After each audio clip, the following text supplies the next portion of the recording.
Welcome to True Crime Garage. Wherever you are, whatever you are doing, thanks for listening. I'm your host, Nick, and with me, as always, is a man that, just like Chris Christie, he was made to order the meatloaf by his boss at the last company dinner. He is the captain. I would do anything for It's not love, that kind of meatloaf, Captain. but I won't eat Captain, the meatloaf. Captain, now you're just embarrassing yourself. It's good to be seen, and it's good to see you. Thanks for telling a friend. Thanks for listening to the show. Let's crack open a beer so we can just move past all of that, right?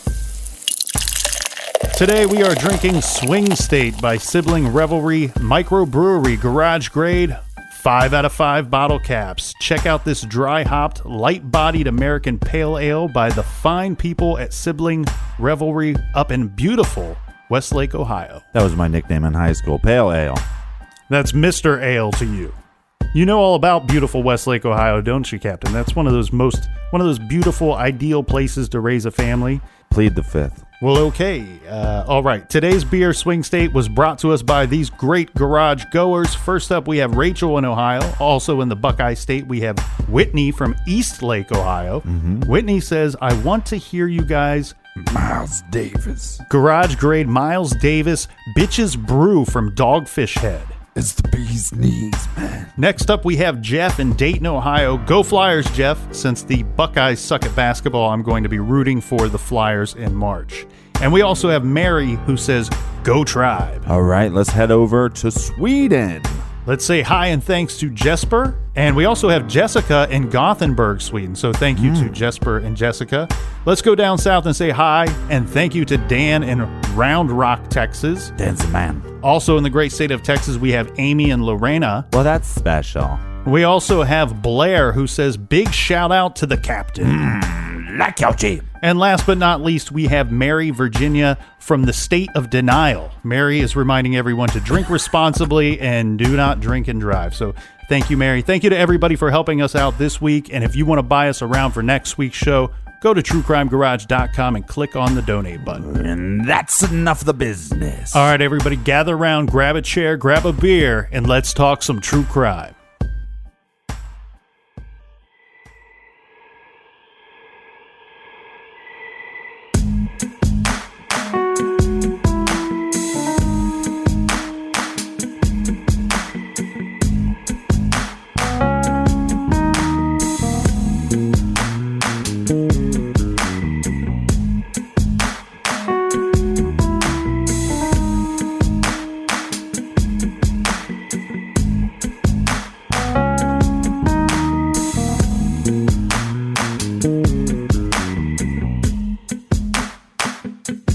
Just 21 years old and 8 weeks pregnant. She's deeply loved and deeply missed. Pain is just overwhelming. Kelsie Schelling's face is on billboards in Pueblo, and volunteers have combed through the area she was last seen. 10 days after her disappearance, her car was found abandoned at a Pueblo hospital. Police say someone parked it there and walked away. 2 years later, no arrests and no other clues. I don't even know how to explain how much it hurts to have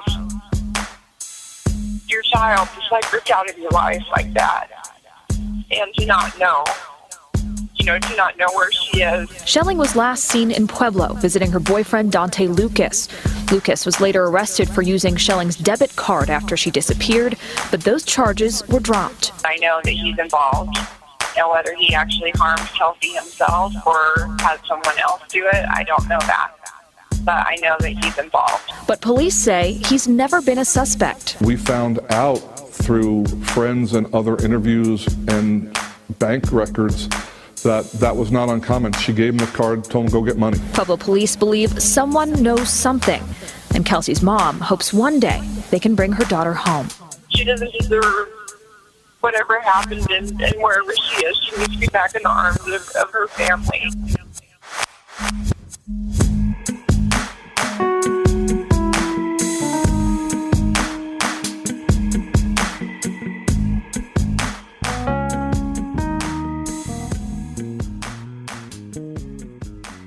Kelsie Schelling was 21 years old and 8 weeks pregnant when she vanished on February 4th, 2013. She had her first doctor's visit that day of her pregnancy, and she sent a picture of the sonogram that she received of the baby to her mother and to her boyfriend.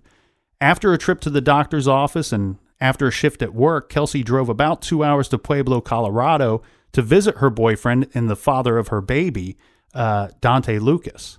Now, what happened once she got there remains a mystery. She hasn't been seen since. Today, Kelsie would be 26 years old. Yeah, and a brief description of her, she is 5'3" tall, 120 pounds, and she is white with brown hair and hazel eyes. And looking at Kelsie's picture, it seems like she had some tattoos. Yeah, she definitely did, but for whatever reason, they did not include these on her missing persons sign. She was last seen February 4th, 2013. This would be in the area of Manor Ridge Drive and Sienna Drive in Pueblo, Colorado. Now, we're talking about this today because it's a missing persons, but more importantly, the month of February is very important to this case. We have a birthday. She would have celebrated a birthday on February 18th of this month. It's also obviously the anniversary of her disappearance from the 4th of this month. But they've also included an increase in the reward that they are offering for the return or the location of Kelsie. Now, the reward was originally listed at $50,000, but for the month of February for this year, it has been increased to $100,000. And there's a lot of thought that has gone into this. First of all, her family has worked very hard to be able to put together this offer, this reward money that was offered up, and worked with local businesses to get together some more funds to increase that reward. And I applaud their efforts. But the other thing here, Captain, is we have a situation where it may be where several people could have been involved or know about the disappearance or the whereabouts of Kelsie. And the community has been heavily involved, and you can find out more information at helpfindkelsie.com. Yeah, and listen to this from that website. I wanted to read this real quick. On the website, helpfindkelsie.com, they state, "We hope and pray someone will find it in their heart to end the suffering and allow us to bring our Kelsie and grandchild home where they belong. The Schelling and Saxton family is offering a reward of up to $100,000 to the person who provides information in the month of February 2017 leading to Kelsie's direct return or location." All right, let's get into the details of this case. So Kelsie was living in Denver, in the Denver area, working at a store called Floor and Decor. Her parents were divorced. They divorced when she was 11. Kelsie is a fun, outgoing person. She was very close to her mother. Kelsie attended Northeastern Junior College. She wanted to study psychology, but this is where she met a man named Dante Lucas. Now, Dante is playing basketball for the school. He has hopes of getting recruited by a bigger school as he would like to play basketball professionally. The two become involved romantically, although this relationship is not described as being very romantic. Kelsie's friends use words like whirlwind and toxic to describe the actual relationship. Dante pretty much treated Kelsie like a dog, according to her friends. Anyway, we have an on-again and off-again relationship. But by 2012, Kelsie is not attending the junior college, and Dante has returned home. He was never recruited by a big school to go off and play basketball. In 2013, Kelsie tells her mother, Laura, that she is pregnant. And on February 4th, 2013, she goes for her first doctor's visit. And this is where she does the sonogram and has, you get the picture of the baby that's growing inside you, and you get excited and you send it off to your friends and loved ones. She sent it to her mother and I've never Dante. Experienced this. You've never had a baby growing inside of you? No, I have never had a baby growing inside me, but I don't have any biological kids. Well, the report from that doctor's visit is everything is healthy. The baby's healthy and everything is going good with the pregnancy. That same day, she sent a text, sent the pictures off to her friends and to Dante and her mother. Kelsie's mother says that, of course, there were some stresses with this pregnancy. Kelsie being a young woman, that's just natural stresses that come with this situation. But she seemed very happy and she seemed to be looking forward to being a mother. And like you said, that she's going to head off to work. So she goes to the doctor's office. She heads into work. This is where it starts getting a little fishy for me. And just the fact that she goes to work and that she's going to leave work about 10 p.m. And so people see her at work. They see her leaving. We know that she was there and, clock in, clock out, all that stuff. But now at 10 p.m., she's going to head and take a 2-hour trip to go see this Dante character. To Pueblo, Colorado. And this would be at his coaxing. There have been some text messages that have been made public that she was sending and receiving that day. He wants her to come down there. And I'll go through those text messages real quick. Early in the day, she sends one to him stating, "I now know how you truly do feel. You have no obligation to me, and you don't want anything to do with me." And it sounds to me like at this point she's kind of sticking up for herself. They're bickering about something, and she's stating, okay, well, it's pretty clear, and I'm not going to fight you anymore. You don't want anything to do with me. Right. And it almost sounds like maybe she's working on ending this relationship in a way. Yeah, and then also at this point, she has to go take a test because I don't think she's 100% sure that she's pregnant. Right. At this point. Yeah, she's done some of those home pregnancy tests, but this would be the actual first doctor's visit to confirm those home pregnancy right, test and results. I think, being a young female, she's probably thinking on some level, like, okay, well, if I am pregnant, well, now this is kind of throwing a wrench in the whole thing because, this guy that has been nothing but rude and has treated me like basically shit, now he doesn't want to be involved in my life. Or maybe I don't want him to be involved in my life. And now I might be having a baby with this guy. So now he is going to be connected to me for at least 18 years. Yeah, we see that there's definitely something going on with this relationship here and something going on with her emotionally as she's reaching out to Dante. But then the next text message that she sends that we are aware of is the picture of the ultrasound after the doctor's visit. Now, while she's at her shift, she's going to receive some text messages from Dante. And this doesn't seem to be any type of bickering or arguing about their relationship or about the future of this child. It sounds to me like he's trying to get her to come down and visit him, which is, like you said, what, about a 2-hour drive? Well, I'd like to know if this is the full record of the text messages, because it's not really clear when you look through all the mess. But it seems very odd to me that she sends the ultrasound and it just instantly is like there's no fighting. It doesn't seem like there's any question. Like, what is that? Or is it mine? Yeah, he's making it sound like there's some kind of surprise that he has for her. You need to come down here because I have a surprise for you. Well, right. But what I'm saying is surprising to me is that there's not a lot of communication about the ultrasound. Right. Yeah. And so the text that he sends tells her, they're talking about the surprise. And he's saying, just wait and see for yourself. You probably wouldn't believe it. You probably wouldn't believe me if I told you. And she's stating, well, just tell me what the surprise is, and then I'll come down. And again, he's saying, come see it for yourself. I know it will put you in a better mood. So it seems like that he had to be somewhat aware of this doctor visit that was going to happen that day. Yeah, he's aware of the possible pregnancy. He's aware that there's going to be a doctor's visit. And there's some possible evidence, maybe just speculation, that he was actually trying to get her to come down before the doctor's visit that she had on February 14th. Okay, that makes a lot more sense to me. Yeah, so he's trying to get her to come down and see him in Pueblo, which is a 2-hour drive. She obviously seems a little reluctant of this. We have this guy who has not been great for this girl. Now he's the father of her unborn baby, and he's reported to have been angry about the pregnancy. He may have even wanted nothing to do with her or the baby at all. And now there's this offer to meet him in Pueblo. Now, Kelsie... Well, and the offer is so ridiculous. I mean, he basically picked up some paddles, jumped in his douche canoe, and started streaming down Douche River. And he was like, hey, I got a surprise for you. And she's like, well, what's the surprise? And there wasn't no surprise. So he's going, just wait till you see it. Yeah. It's going to be amazing. I've got nothing here. She's calling my bluff. She does decide to go. But let's be very clear. This was not a trip that she had planned or spent any length of time planning. She did not tell either of her parents that she was going to go. She didn't take any of her prenatal care items or personal items that would indicate that she intended to stay there for any extended period of time. Right.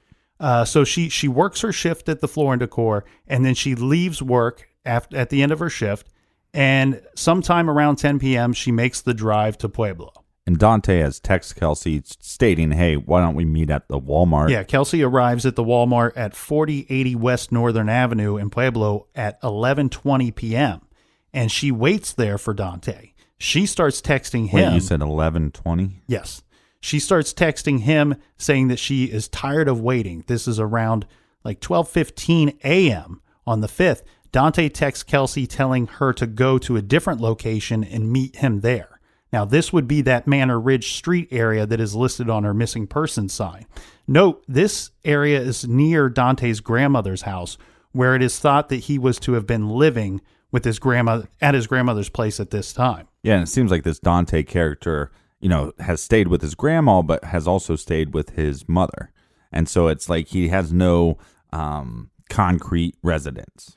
At 12:32 a.m., Kelsie sends Dante Lucas another text message. She's now at the new location. This was where Dante had requested that she go. And she's texting wanting to know where he was. She's complaining that she's been there waiting for him for over an hour. I believe the exact text reads, "Where are you? I've been here over an hour just waiting." Yeah, a couple things here that I don't like. First of all, you're the pretty female. This guy's just some kind of a goon, right? Mm-hmm. And he wants you to drive 2 hours to see him. No, don't waste your gas money. Don't waste your time. He should court you, right? Mm-hmm. You believe that you're pregnant by him. He needs to be driving to see you, first of all. Then you show up at the Walmart. He's not there. Now you're waiting. At that point, turn around and go home. Mm-hmm. This guy's a fool. Stop wasting your time. But then she goes and heads to the next location, and now we have this evidence that he's not there either. Right. And she's waiting. Like I said, he's just a goon. Well, and it's at the time of this text, or shortly after, that it is believed that she went missing at that time, and she's not been seen since. Now, in the day that would follow, Kelsie's parents are trying to call her on her cell phone. These calls are going straight to voicemail. And by the end of the week, her cell phone, it shuts off. There's no communication with Kelsie after this text message. There's conflicting reports on this. Some people say that the cell phone stayed where it wasn't going straight to voicemail till the end of the week or whatever, that the cell phone was still on. A bunch of other reports basically say within 24 hours that stopped. So we have a situation here where we have a girl that's gone missing, but it's very unclear as to when we are aware that she's actually missing. Mm-hmm. We don't know if she missed a work shift the following day, but for whatever reason, her family starts looking for her. Right. They're trying to get in contact with her, and they start trying to contact her friends, and her friends obviously don't know. And she, Kelsie wasn't telling her family or friends, hey, I'm going to go visit this guy. Right. Because I think anytime you're in a relationship where the guy is, a horrible person, and there's all this, chatter about how he would, put her down, call her fat, say that she wasn't, worth anything, and you're happy that I'm in your life. I mean, this guy's a real winner. And so you don't want to tell your friends. You don't want to tell your family, hey, I'm going to go see this guy. Right. Because eventually they want you to just move on with your life and get this guy out of the way. But so nobody knows anything, and so then Kelsie's mother has to contact Dante. Yeah. And the way that I imagine this going down, Captain, is he probably confirms that he saw her that night. Mm-hmm. We don't know for certain. But what we do know is he basically tells Laura, which is Kelsie's mother, that, if I see her, if I hear from her, I'll let her know that you're looking for her, or I will reach out and let you know something. Right. And what the mother says to Dante is, hey, look, you need to let her know that, we're taking it serious. Mm-hmm. Like we're calling the cops. We're getting people involved. So if you're just, stressed out and taking a breather from life for a while, that's fine. Because I wonder, that kind of makes it make sense to me that she's calling the boyfriend, and maybe she's thinking that Kelsie went to go visit him and is just going to chill out there for a couple days and just to blow off steam and not be so stressed out. And maybe that's why he's telling him, hey, tell her that we're taking this serious. So if kind of like, hey, if you guys are hanging out and she just doesn't want to talk to family and friends, just let her know to reach out so we don't waste the law enforcement's time. Well, you're exactly right. You're the mother calling. You can't get a hold of your daughter. You're hoping maybe you get a hold of this guy And for whatever reason, she went to see him, and all of a sudden he's singing a different tune. Now he's received the ultrasound photo, and now he's starting to feel like maybe I want to be a father, or maybe I want to do the right thing and be there emotionally or in some way supporting this young lady. Yeah, it seems to me, just my knowledge of people having kids, it either makes people like a lot better of people or makes them a lot worse of a person. Yeah. Like I've never had a buddy that had like a kid and just like stayed the same. They normally either become a lot better, or all of a sudden they become like this big loser piece of shit, So after just a couple of days, we have a situation where a young girl's gone missing, young woman's gone missing. Her friends are now aware because the parents have made them aware, calling them, asking where she is. Friends don't know. The boyfriend, maybe not a boyfriend, he's aware that Kelsie's not been seen. And, her mother stating that we are going to call the police. We're taking this very seriously. We have a young 8-week pregnant woman who's missing that we can't get in touch with, who seems very close with her mother, mind you. She says, we're going to take this seriously. We're going to call the police. And they do exactly that. They get the Pueblo Police Department involved, and they announce her as missing to them. And now we have police out looking and making their phone calls as well to try to figure out where Kelsie is or where she was last seen. So law enforcement is involved, and they actually interviewed Dante. And it's really not clear how much information he gives them. I think it's probably really similar to what he gave Kelsie's mother. I haven't seen her. I don't know where she's at. I haven't heard anything from her. And then we're going to have a twist of events because on the 14th, on Valentine's Day, we find her car. Yeah, police would find Kelsie's black 2011 Chevy Cruze at St. Mary Corwin Medical Center. Police reviewed surveillance footage and found out that an unidentified black man had pulled up and parked the vehicle on February 7th. So it had actually sat there for 7 days before police find it in this parking lot. Right. And if you look at the footage, I mean, it's just kind of a, black man dressed in all black. Yeah, so now finding her car, this presents a big problem, right? Because now we don't have a situation where we might have a young woman that went rogue. Maybe she's depressed or got weird things going on and decided to take off on her own. No, when a person leaves, they have to have a means of leaving, and her means would have been her car. And once you find her car, now you're aware that there's a big problem here. And we found this girl's vehicle. We cannot find her. Yeah, and like we said, I mean, you find her car, but the car is 2 hours away from her house. It'd be a lot different to me if for some reason, she had this interaction with Dante and then made it back to Denver, and then she went missing. Yeah, because then I'd go, okay, well, maybe there is that thought that anytime there's a missing person, people speculate, did they go missing on their own? Or, was it suicide? It doesn't make a lot of sense that somehow her car ends up at this hospital and there's no record of her being at that hospital. Yeah, you can't, it's not her that's getting out of the vehicle. It's not her that parked it there on February 7th. So now your best means of tracking and finding Kelsie is trying to track the car and try to figure out where Kelsie was separated from the vehicle. Well, and then track whoever this individual is. So we have this car that's found with an unidentified man getting out of the vehicle. He's not recognized by anybody they show the tape to. However, her boyfriend, or the man that she was going to go see, is a tall black man. The guy in the video appears to be a tall black man. Right. And now they're going to have to bring in Dante and talk about this vehicle. And they're going to learn a lot more about the movements of this vehicle, but we'll get to that right after this quick beer break. And we're back.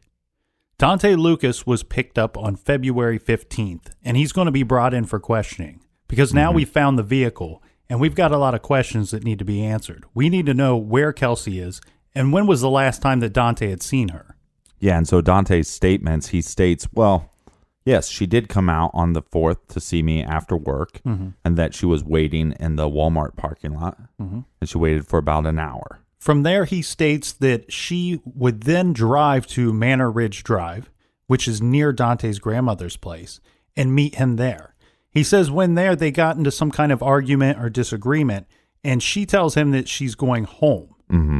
He later finds out then he claims that he goes to bed. Yeah, he goes to bed, and that Kelsie decided to stay and sleep in her car for some reason. The next morning, this would be around 7 a.m., Kelsie tells Dante that she is not feeling well, and she has asked for him to drive her to the hospital. From there, he says that they go to the Parkview Wellness Center. Now, he states he doesn't go in with her. He simply drops her off. And she's in there for about 2 hours, maybe a little less. But when she comes out, she then tells Dante that she is not pregnant. He then says that they go to Walmart. This Walmart seems to be like the center of the universe for this guy, right? Right. He says she goes in. She wanted to go in and get some snacks and stuff. Right, for her trip home. And then they must have gotten into some kind of argument or disagreement again, or something happened, because according to Dante, she then tells him she's no longer she's not interested in driving him home. He's going to have to walk. And he says this is the last time that he sees Kelsie. So then he should be seen on some kind of surveillance walking home from the Walmart. Yeah, he should be seen walking home, leaving her vehicle. But we don't have that surveillance. I don't know. At this point, we don't know if this guy is telling the truth or not, right? We just kind of go with it. But we got this car, and we have some evidence about this car and where the car's movements were. Yeah, police start looking into surveillance footage from other businesses and discovered that Dante Lucas had parked the vehicle at the Walmart, the one that he said that they had gone to. Right, the hub of the universe. This is about 3 miles west of the hospital that on February 5th, he claims that he had dropped Kelsie off at, right?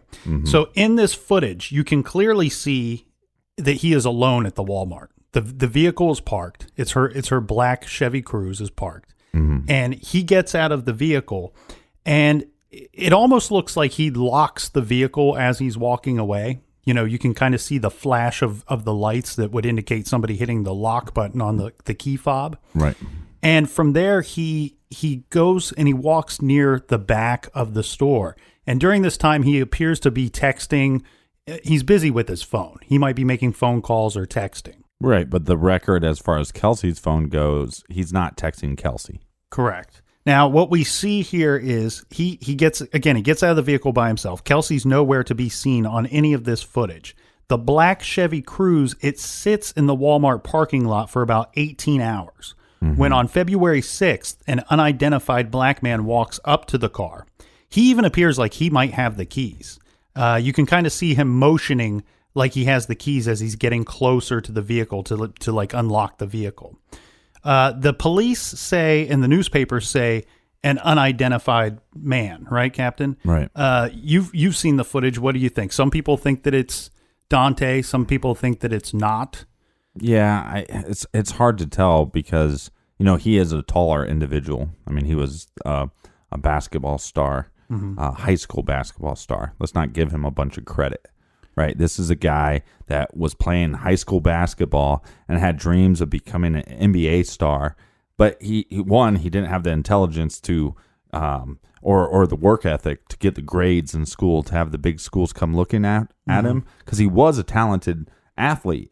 But if you can't make the grades, colleges, Division I schools, they're not going to come after you, because if you're too much of a dummy and you can't make the grades, then you're just going to sit the bench for them. Yeah. And I think a lot of times, you know, especially in this community, this is kind of a tough community. It has a high crime rate.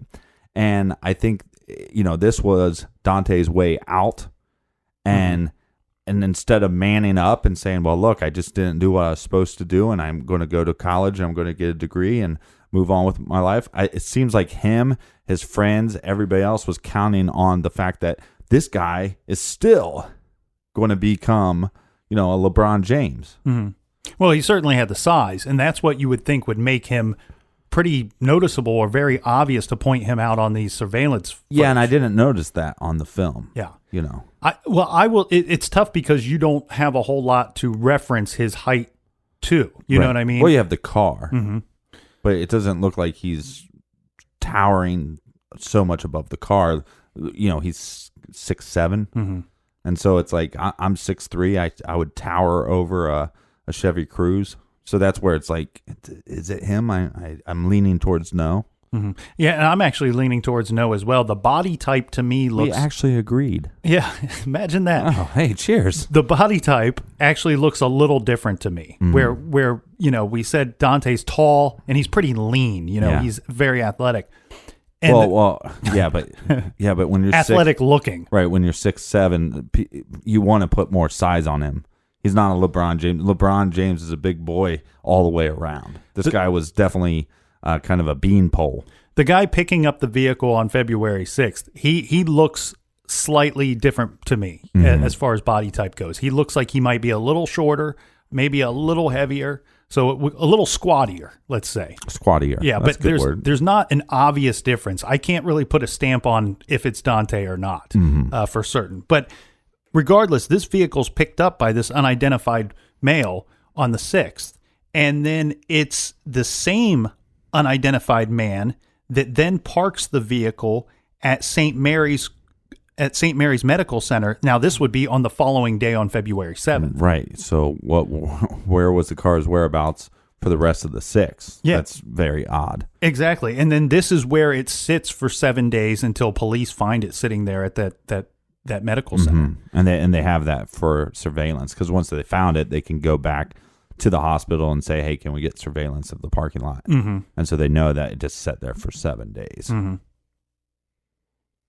We got to bring up the ATM footage, right, Captain? So this is going to be the whole purpose of picking up Dante on the 15th.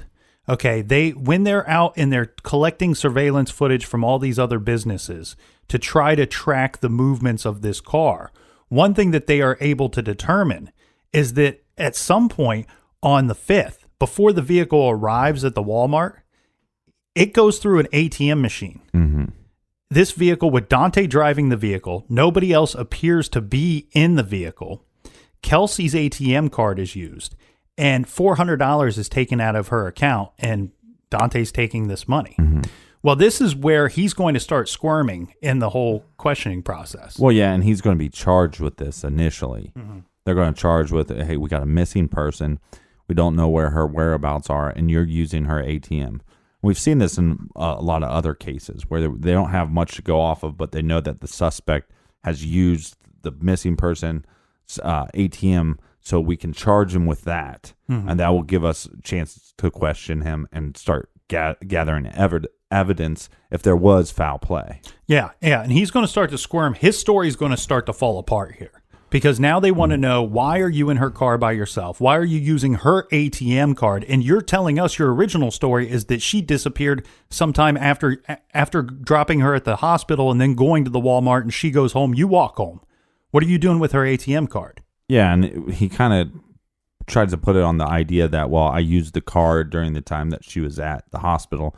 Doesn't really line up with his story, but maybe his story was off by a few hours. The problem that's going to happen with police officers is this is a common thing. I mean, look, this guy calls you fat. You're definitely not fat. He says you're not attractive.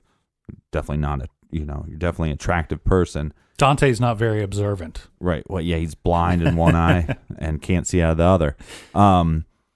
He's not that bright. And so you got a guy that's treating you like not what you're worth. Right. And you're putting forth all this effort. And then it comes out in this case that this was a common thing where she would give him. He would ask for money. Right. Look, women, there is enough guys out there that will treat you nice, say nice things about you, and give you money, and give you their debit card. Where you look, if a guy is asking you to borrow some money or borrow your debit card, run for your life. But we're not implying that Kelsie has done anything wrong here. Yeah, I am. I mean, I'm not trying. Look, well, I know that she's not to lead to her disappearance, obviously. Right. I mean, she's not at fault for what we don't know has happened. She's not at fault for that. But I'm just saying, and she was young, right? I mean, she's 22 years old, and so she's young and she's naive. But what I'm saying is that there's all these stepping stones along the way. If she would have just said, look, this is ridiculous. And I think because it's a harder predicament to be put in once you got this guy that's treating you like garbage, and we've seen proof that she was like, okay, well, obviously you're never going to change, so I probably should move on. The problem was when she got pregnant with this guy's baby. Yeah, there were definitely some indicators along the way. But now police, they got the ATM footage. They're talking to Dante. He starts to squirm. And as you said, they're like, well, where is she if you're out using her ATM card? And what are you using her card for? And he said, well, she gave me the money to pay, I think he says a phone bill. Right. Apparently he's got a $400 phone bill. She gave me the card to pay for my phone. I got the money. Well, where was she? Well, this would be when she was at the hospital. Remember, I dropped her off that morning, and she was in there for about an hour and a half to 2 hours. Right. And I was gone, and I went and picked up the money then. But the footage from the ATM machine to the time that the vehicle's being parked at the Walmart, well, that's why I think that they know that this is Dante getting out of the vehicle at the Walmart, because such a short amount of time has elapsed that it's only conceivable that whomever was going through the ATM was the same person that parked it at the Walmart. And you already have him saying it was me at the ATM. But now he's starting to go, uh-oh, my story's starting to fall apart. Right. And he says, I want to talk to a lawyer. If you're going to keep asking me questions and you're going to keep asking me the same questions over and over again, I've already gave you answers. I need to talk to a lawyer. Well, investigators are going to go to that hospital and realize that Kelsie, look, it's possible that she went to that hospital and that she just never checked in. And she just decided she was going to go to, think about it this way. Let's say his story is true. She goes to the hospital. She doesn't check in. She just sits on a park bench. Well, right. Well, okay. Just hear me. Good. He sits on a park bench for an hour and a half, 2 hours. Doesn't text anybody. And then comes back out and says, not pregnant. And she's telling him that so she can get away and never see this guy again. So, okay, you got that side of the story. You have also that we have proof that she didn't check into this hospital. So chances are she didn't go to the hospital. And you're exactly right. And let's, before we get too far on another path here, let's start going through his story and let's talk about let's dice this turkey up, right? So first of all, when they're doing the check of the traffic and security cameras, there is no evidence to support his story. And that being, there's no evidence to support the part of the story where her vehicle ever went to the Parkview Medical Center. It's not seen traveling there. It's not seen in the parking lot. Her vehicle's not on camera doing that. Right. Furthermore, they don't have any video evidence of her going in or out of the medical center. They see no footage of Kelsie inside the medical center. And Dante, Mr. Einstein here, we have these things called medical records, and they never accessed her records. What is that? They don't have any records of her in their system. Right. So it's virtually impossible that she was in the Parkview Medical Center that day, and it's most likely that she never, ever had been in that Parkview Medical Center. Right, and once you figure out that he's lying about that, then it's like, what else is he lying about? And then second of all, we have her car, right? So Kelsie's car seems to have been all over the place. And remember, they have video footage of Kelsie's car being parked at the Walmart. And two people do not get out of the car when it is parked. It's parked only by one person who gets out of the car, and it's not Kelsie, it's Dante. Dante parks the car. And remember, he says she left him to walk home alone, right? Well, that's not the whole story here, because what happens is he actually is seen going to the back of the store, behind the store in the parking lot, and now he's getting into his mother's car. It has been established that Dante's mother, Sarah Lucas, and his grandmother, Vivian Lucas, were in the car. Meanwhile, on tape, you can see him when he's walking, and he looks like he's texting and making a phone call. It very well could have been that he's calling or texting mom or grandma, just to get him a ride. Right. They might not have known he was dropping off Kelsie's car. Or he could have been walking to mom and grandma's car, and now he's calling or texting someone else saying, I just dumped the car. Right. I'll tell you what here. He's on tape, so we don't need a whole lot of more evidence on this guy. But what I'm starting to wonder is how many people are involved in this thing. And what is the mother's role in this? We know she's seen picking him up because this dude looks very guilty at this point. And here we have mommy walking right behind him, helping him out, cleaning up his mess. And now we have grandmom there too. Right. I'm starting to wonder how many generations of murderers do we have in this family? Well, yeah, and I think it goes back to the whole, like, we're going to get into this, but I just want to call this out at the beginning. Like I said, this is a troubled area. There's a tough community, and he is let's just say a troubled kid and doesn't have a lot of options as far as his future. And this is the golden ticket. This is the basketball ticket. Right. Yeah. I got a golden ticket. And that's what his family thinks too. His mom wasn't some winner. She wasn't, some lawyer or something. I'm not saying that all lawyers are winners, but I'm just saying, it wasn't like she was doing a bunch with her life. And I think her son was a meal ticket. And by the way, he didn't always live with her either. Yeah. So she's not a winner. Yeah, they were putting all their eggs into Dante's basket. Right, and it had a bunch of holes in that basket. Yeah, next let's talk about the cell phone activity on Kelsie's phone. This does not look good for Dante's story as well. At 3:54 a.m., Dante Lucas called Kelsie's phone. Now, this is the early morning hours when she supposedly went missing. He says she's out sleeping in her car at this point. Now, her family's going to argue this is the time when she went missing. So they do a data and information collected on Dante and Kelsie's phones. They are able to establish that these phones are in close proximity to one another in a remote area of Pueblo County at this time. So they're stating, the investigators are saying, there's no need or reason for Dante to call Kelsie's phone. That's how close they are.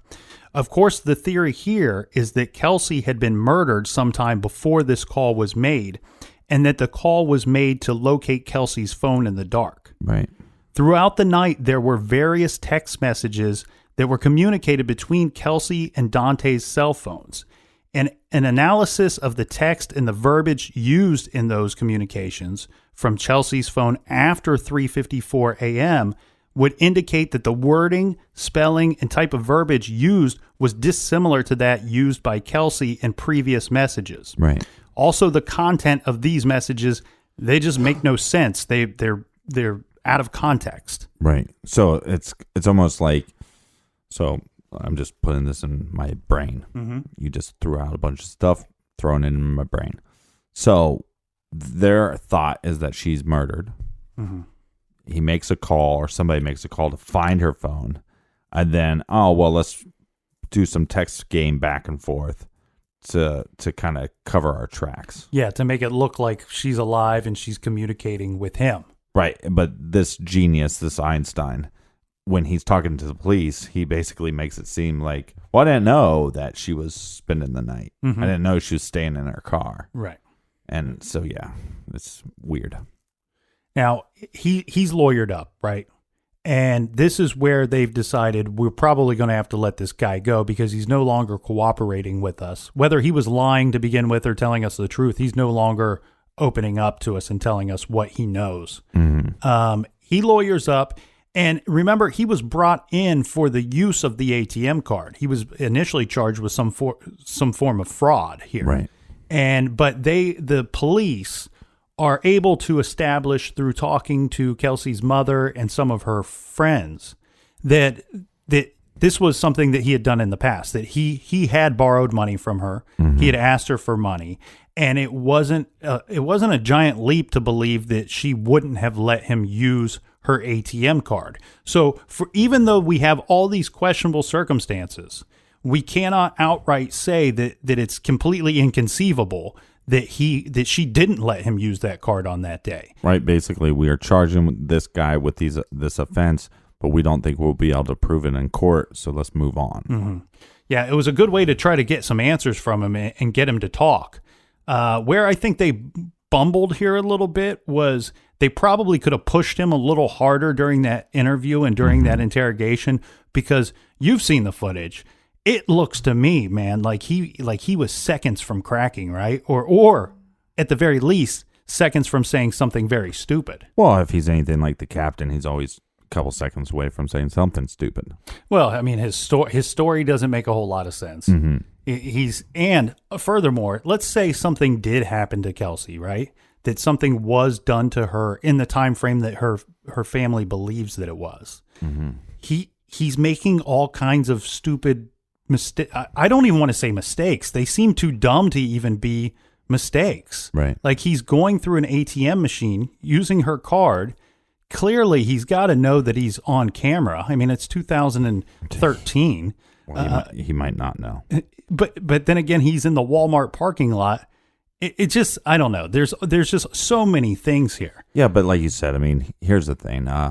And I think they had an FBI profiler or somebody like talk about this case after a couple years of this happening. I think the cops eventually released the interrogation, and it's not an interrogation; it's questioning. And I think that's what this FBI profiler was saying was like, look, there was a couple points, maybe 2 or 3, that you kind of knew it was a little bit bullshit, and you didn't push him. Right. And you got to push him to either one, have him fumble up more, and he's already fumbling up, or maybe if you push him, he'll start lying in some weird direction, or maybe at some point it's like a game of chess, and if the guy thinks, if he can see that he's caught 3 moves down the line, maybe he just forfeits. And they didn't do that, and it's a tough thing because when they initially questioned him, he was being cooperative. Yeah. And then when they found the car, he was being cooperative. So, I think a lot of times in these cases we go, they should have pushed him. Well, I think we all wish that they would have, but they did have somebody that was talking and being cooperative.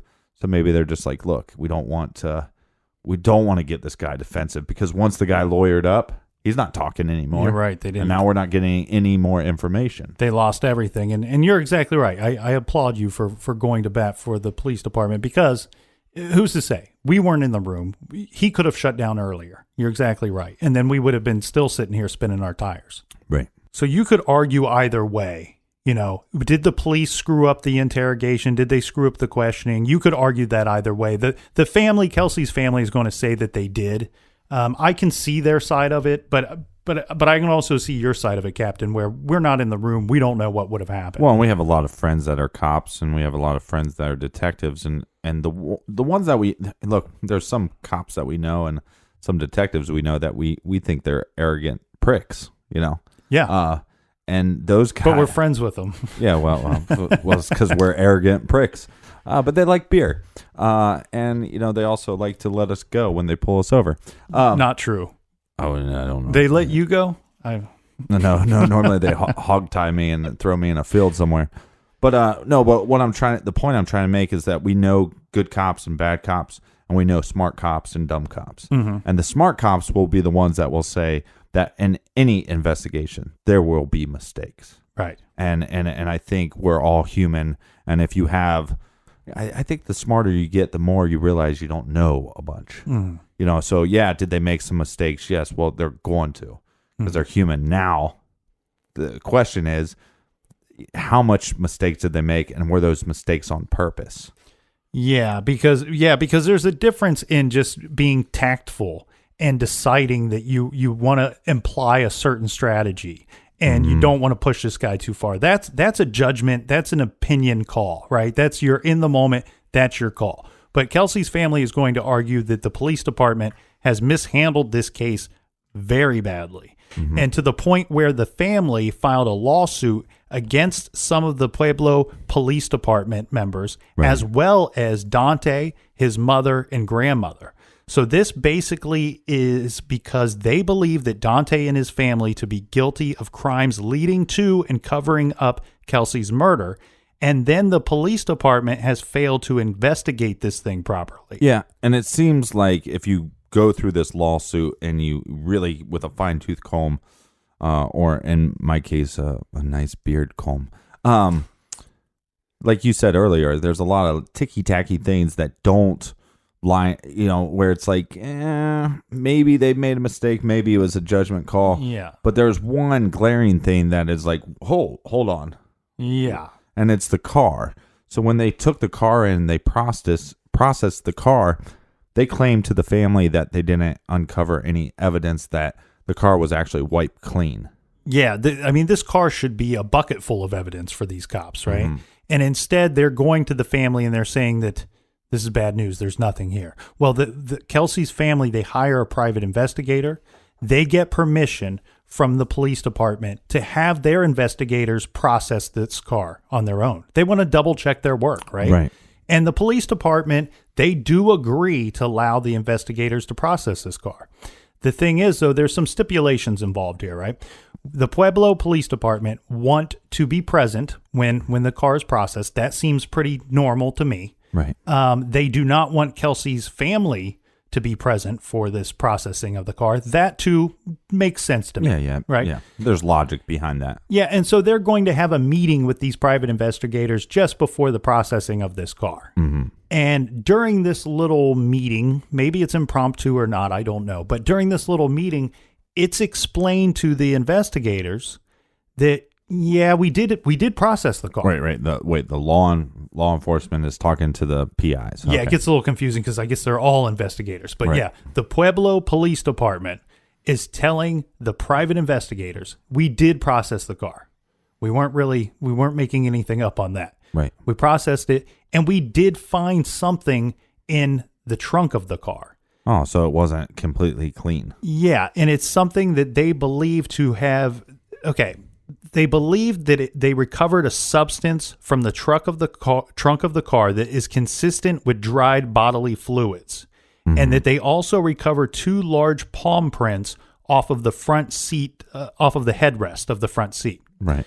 The family, they have no idea about this information. This is not information that was told to them. Well, let me play a little devil's advocate, right? Okay. Is that this is information that they found that is leading towards, solving, and also maybe leading them towards an investigation of foul play, and now viewing this as a homicide, and that they don't want to give this information to the family because they don't want to give this information to the public. Right.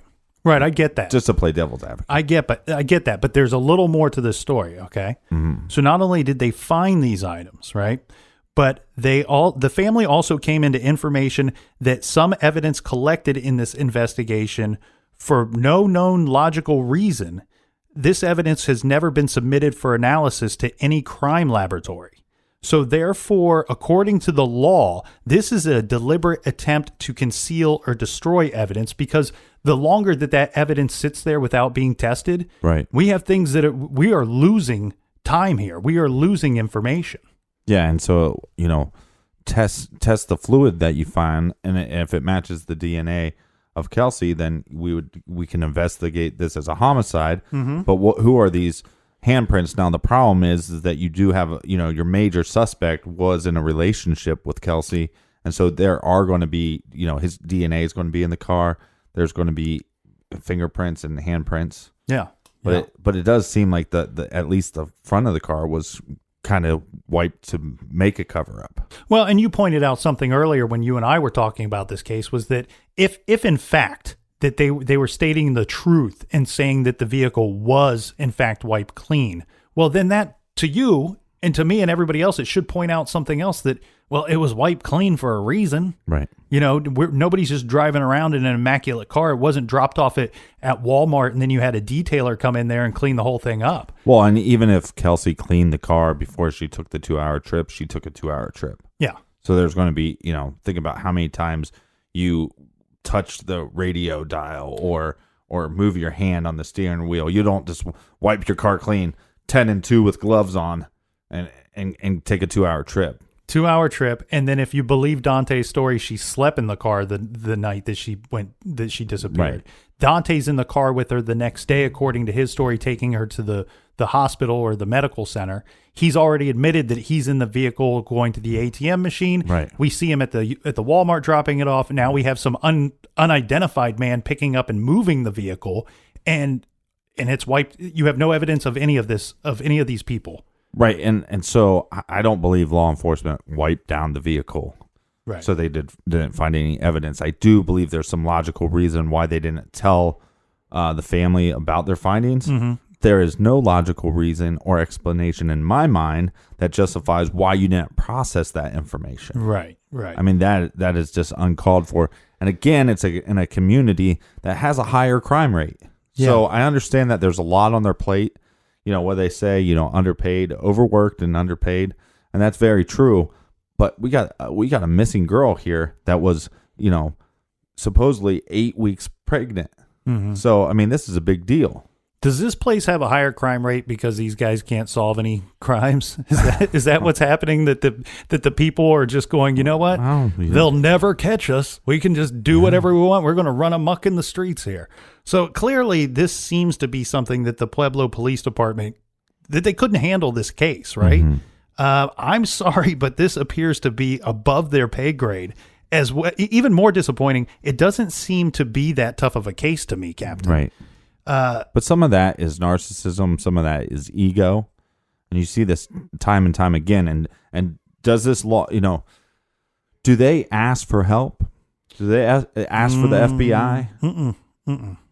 Here's what happens. And you want to hear my narcissism and my ego here, right? Okay. I hear it every week. All right. Well, the captain reviewed this case. And I tell you, in 15 minutes, he solved this thing and he didn't even have to leave the garage. So I don't understand why they couldn't figure it out. But you're exactly right. When you have a case here that you can't seem to handle it or you're not going to handle it properly, let's pass this thing on to somebody else, a more capable group. Well, and I don't have it solved, You've not brought up anybody on charges. No, I'm not going to bring up anybody on charges yet. But there is a lot of questions, I think we know who the key player is in this. Yeah. But as we get into this tomorrow, there's going to be a lot of other key people that we're going to bring in that are suspects as well. Mm-hmm. Now, you asked if they moved it to anybody else. Very recently, they did transfer this case to CBI, the Colorado Bureau of Investigation, which this probably should have been done from the start. I'm sure Kelsie's family would back me up on that. It sounds like this is a big step in the right direction. So I'm very happy to hear that it's moved to CBI. Yeah, no, and I think that to me is, when you're in law enforcement or when you're in anything, start by lessening your ego, right? And going, maybe I just don't know. We had a case here, I think it was last week. Maybe 2 weeks ago. 2 weeks very ago. Recently. And so here's how I heard about it. On Wednesday night, I'm going through Facebook, and I see missing girl. Yeah. Missing girl from Ohio State. Now, we covered the Brian Schaefer case. We covered Joey LaBute, both students from Ohio State. So when I see that, I go, oh, ears perk up. Okay, she was a girl from Ohio State, Reagan Tukes, and she was a waitress at a place called Bodega, and she went missing. Yeah. And she was leaving work, and they don't know anything. So then wake up to Thursday, and the town that I live in, well, they found a body. And this is like a couple miles from my residency. So I'm going, well, this is weird. And my first thought was, what if it's the missing girl from Ohio State? Right. It comes to be that, it is. They then find her car on the Friday. They then have a suspect in custody on that Saturday. And the reason why Grove City Police Department and Columbus Police Department were able to do this is they called in the feds. They called in the CBI here, and they did that from the beginning. And so girl goes missing Wednesday, body's found on Thursday, cars found on Friday, suspect is arrested and obtained on Saturday. Yeah, we might have some of those times a little off because we're going off of memory here, but this was a case that moved so incredibly fast. Right. It was amazing to see this whole machine at work here. And it's terribly unfortunate we cannot bring, Miss Tokes back. And she was kidnapped for the most senseless of reasons. But it was so amazing to see that this thing moved so fast. Like the captain said, they brought in the FBI very early. They were able to establish who did this within 3 or 4 days. And there's a mountain of evidence on this guy. I mean, this looks like an open and shut case, but because they did their due diligence, they got other agencies involved. They worked together with one another, and they were able to piece this thing together very quickly. Right, and like I was saying, it's back to the ego. And when I talked to a retired Grove City police detective, he said, I said, I really applaud you guys because this is a small suburb and not a lot of crimes happen, or not a lot of crimes are reported on, and you have this girl found dead, and you guys instantly got people involved. And he was saying, like, yeah, I mean, especially, he's an older retired detective, and he's saying, yeah, these new detectives, they didn't even mess around. They didn't sit there and go, hey, by the way, we're the smartest kids on the block, we're going to figure this out. Because, two heads are always better than one. Yep. And the other thing that was really interesting to me in this case, and I don't know if this was actually reported anywhere, but what this retired detective told me was when they showed up at the crime scene, because it's a homicide, and they don't do a lot of crime scene, forensic evidence collecting of a homicide, that they instantly called in Columbus Homicide Forensic Unit, and they came in to basically take over that side of it and process the scene appropriately. Right, and have that be a teaching tool for the Grove City Police Department. And I thought that was brilliant. And like I said, girl goes missing Wednesday, bodies found Thursday, cars found on Friday, and then you got a suspect and he's arrested on Saturday. And not only that, they were able to use technology to their advantage as well. And part of that, I wonder, was bringing in the FBI, because we very quickly saw the results of a DNA test that put him with the victim and put him with the victim's car, which, I mean, we saw a DNA test that the turnaround on this thing was hours. Right. Not days, weeks, or months. So this might have been the FBI's doing, as well as they were able to track his movements through a monitoring system that he had been released from prison. Right, and he was being monitored. So horrible individual, and our thoughts and prayers obviously go out to Reagan Took's family and everybody that knew her. Absolutely, it was definitely a tragedy for even if you didn't go to Ohio State, if you're a Ohio State fan, you just hate to hear about a student going missing. Well, it's a tragedy for the community. It really is. All right, so back to Kelsie's, that's a little side note. A lot of people asking me about that case this last couple weeks. But back to Kelsie's case. So what happened with this lawsuit? So the lawsuit, while it seems valid, for the most part, the problem here is it's very tough to sue law enforcement when they're in the process of investigating a crime, because they have to have certain immunities. And on top of that, you cannot just go around just because you don't think the police did something correctly.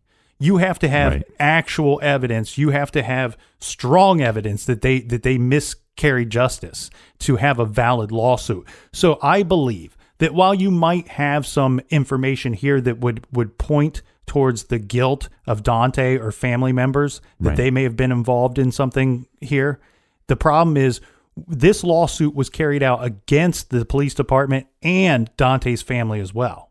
So as soon as you throw those police members in there, well, that gets very tough for this thing to go to actual court, because they have to be able to investigate. They have to be able to conduct their business without people just walking around suing them constantly. And I think the thing about law enforcement or detectives, the question is, was somebody a dumbass or was somebody an asshole? You know what I mean?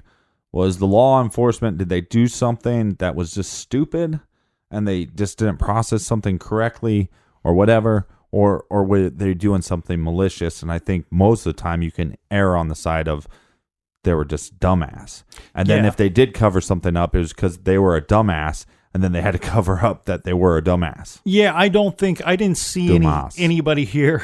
It's Dumas. I didn't see anybody here purposely covering things up for any reason that they want to cover up this crime. It looked to me like laziness, really, is what I saw a lot of. Maybe you have a situation where you have a lot of guys that are close to retirement. They're getting a little long in the tooth and they've done this job for a long time, and and it's kind of warm out. The question is, and we're going to talk about this more tomorrow, but if it wasn't just Dante that was involved, it was family members of Dante's that was involved, that maybe their connections lead up to law enforcement. Yeah. And that's obviously a possibility. I think it's a far stretch, but there's so much more to dive into in this case, and we should jump into that tomorrow. Yep. But the lawsuit was dropped. The lawsuit was, in fact, dropped, yes. Right, so tomorrow we're going to dive into the new theory that they have on this case. We're going to dive into some of the weird social media stuff happening with this case. Very weird. Also, some weird stuff going on at Dante's mother's house. Yeah, possible new evidence. Mm-hmm. And then the family actually turns to a psychic detective. So we're going to talk about those findings and what our thoughts on that are. Mm-hmm. Recommended reading for this week, I'm recommending You Gotta Be Dirty, The Outlaws Motorcycle Club in and Around Wisconsin by Michael Grogan. That's my safe word. You gotta be dirty. In 1964, a disheveled band of motorcyclists suddenly appeared in Milwaukee, and over the course of the next decade, the Outlaws Motorcycle Club became synonymous with acts of intimidation and violence. This group of renegade bikers became known as the Wrecking Crew. Wisconsin investigators have linked the members of the Outlaws to at least 11 slayings. This is the true story of the Outlaws Motorcycle Club, the biker gang that intimidated law enforcement and killed eyewitnesses. So pick up You Gotta Be Dirty, the Outlaws Motorcycle Club in and Around Wisconsin by Michael Grogan by going to our website, truecrimegarage.com, and click on the recommended page. Thanks for telling a friend. Thanks for sharing on social media. And we'll see you guys in the garage tomorrow. Cheers, mates. And until then, be good, be kind, and don't litter.